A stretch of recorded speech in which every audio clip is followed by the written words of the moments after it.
Hey everybody, so I just went down to the guitar store in Seattle and I picked up this new pedal board. This is the Cinque 5.2, so it is a 16-inch by 24-inch pedal board. Yeah, I'm just gonna do a quick unboxing for you. What it came with, just so you know, is it comes with a hex key and then the screws for mounting the Mod 3 that I chose. I have a DI bass rig is what I play with, and so this is going to make it so easy to go DI to front of house and to our in-ears that my band plays with. When you buy the mod, it actually comes with a power cable on the back of it that will obviously plug into your power supply. Let's open this up. The room knows what you sleep in when you're dreaming of who. Some things never change. Maybe that's okay. Cool. So, first thing that I'm noticing, all metal construction, which is rad. This is I was kind of worried about this because I didn't know what to expect quality-wise. They are plastic nuts on this around the input jacks. The nice thing about this too is even if I have issues with this, I'm actually able to take the back, the whole back plate off, and if an XLR connection or the 1/4-inch connection goes bad, I can actually replace these individually. You can see the screws to bolt them in on both sides. But yeah, I mean, we will see them. All right. So, first look. It feels really nice. Everything seems super solid. It's not thin. It has some weight to it, but it feels really nice.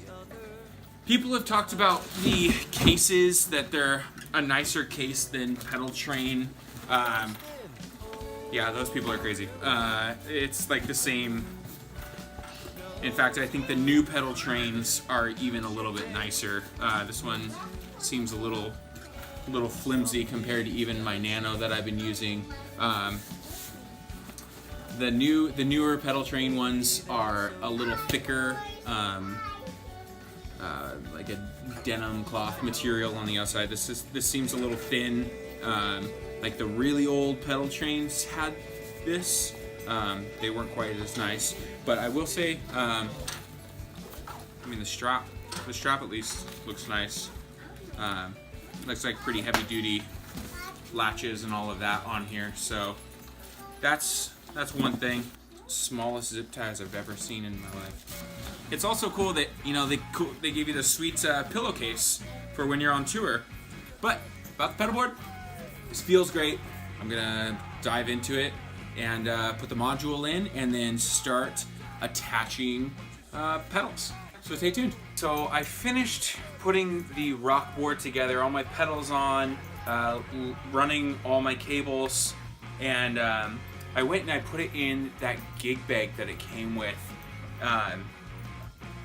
And after I zipped it up, I lifted it, and my gut feeling was right the first time. That bag just it doesn't offer any protection for the size board this is and how much weight it is after all your pedals are on. It just has no protection. The sides, you set it down and you feel like you're just setting it right on the edge of the board, like there's no protection, and it just doesn't feel good. It just doesn't. Like I said in the original one, like the Pedal Train cases are way nicer than these Rockboard cases. So I went back to the guitar store, and Brian down there hooked me up with the hard case. It's a hard case. We do get a cable pocket, just super handy. Have some extra patch cables, have your strings, string winder, everything like that, and then obviously like a really nice. And this is really well padded. I definitely trust this. Like the upper proportion feels really nice as well. It's not like a thin eggshell foam. It is a thicker foam. Yeah, and then even the rubberized padding is really nice. The cool thing about this board, or about this case as well, are the recessed wheels. I really like that. It's a nice touch. And then it's got, you know, rubberized feet on the bottom and back side of it.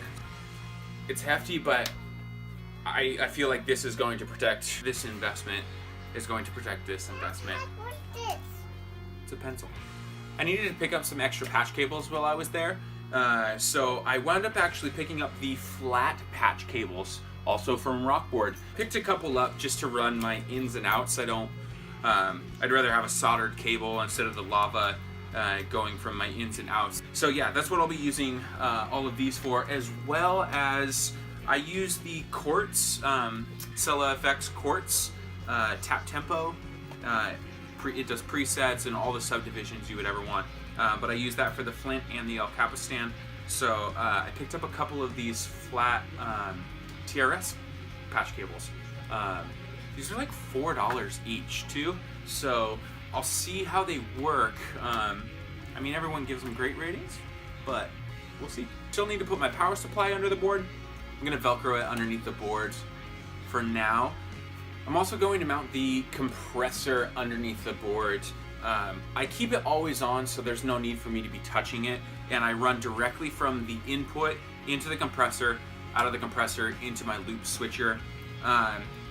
That's the nice thing about this board too, is on top of having my power supply mounted underneath and the compressor, I still have room for 4 more 1590 BB enclosure sized pedals underneath here. Obviously that you can stack a lot more of the mini pedals under there. Let's get to it.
Alright friends, it is done. It is in the case.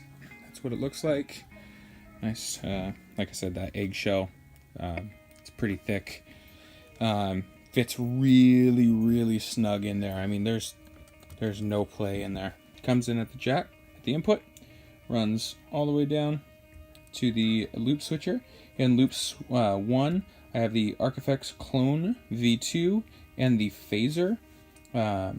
In loop 2, I have the Melody from J-Rocket.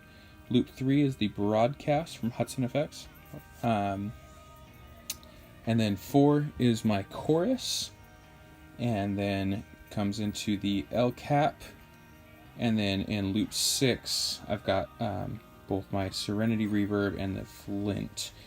The volume pedal is split right before the delay between the chorus and the delay. So my outputs are out of the looper back into the B output up front, and then the isolated output comes over to the Kingsley Maiden, into the torpedo cab, and then back into the module, the third output. But I know this video has been long, so that's it.